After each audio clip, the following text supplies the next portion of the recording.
সিগারেটে টান দিয়া সুখ টান মারিয়া ফু উপর দিকে দিয়ে তাকায় দেখে ফু গেল কদ্দূর। জেনা, ব্যভিচার, মদ, জুয়া, আনন্দ, মেলায় কত কিছুর মধ্যে ডুবে আছে।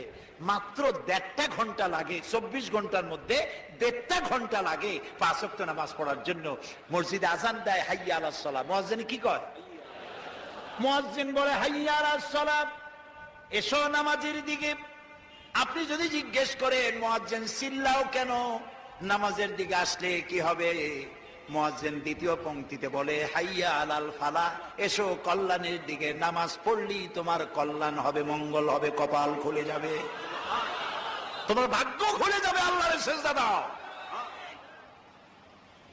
সমস্ত নবী ইন্তেকালের সময় সব নবীরা উম্মতের জন্য নামাজের কথা বলে গিয়েছেন। প্রিয় ভাই, সব নামাজ, যত ইবাদত আমরা করি, রোজা করি, যাকাত দেই, হজ করি, এ সব আল্লাহ দুনিয়ায় দিয়েছেন।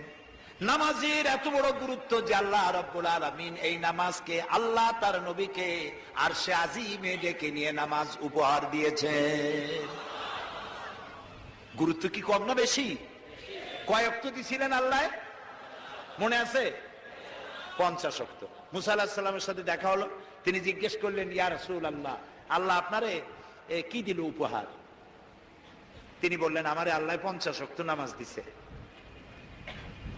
রাসূলুল্লাহ হযরত মুসা আলাইহিস সালাম বললেন আপনার উম্মতে 50 ওয়াক্ত নামাজ পড়তে পারবে না, খুব কষ্ট হবে, আপনি আল্লাহরে কোন যেন কমায় দেয়।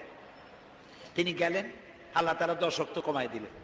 আবার আসলেন, আবার মুসা আলাইহিস সালাম একই কথা বললেন, আবার গেলেন, কমাইতে কমাইতে 5। মুসা আলাইহিস সালাম বললেন এই 5 ওয়াক্ত হয়তো পারবে না, আপনি আরো কমান।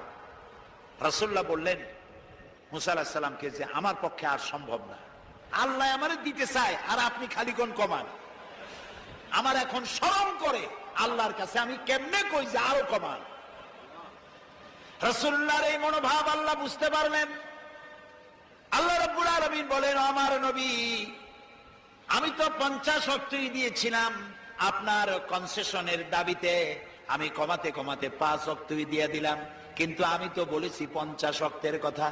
আমার যে মুমিন বান্দা 5 ওয়াক্ত নামাজ সঠিকভাবে আদায় করবে, আমি রব্বুল আলামিন 50 ওয়াক্তের সওয়াব দিয়ে দেব। তো যে ব্যক্তি 5 ওয়াক্ত নামাজ পড়লো, সে গেইন করলো কত ওয়াক্ত? জোরে বলেন। 5 ওয়াক্ত।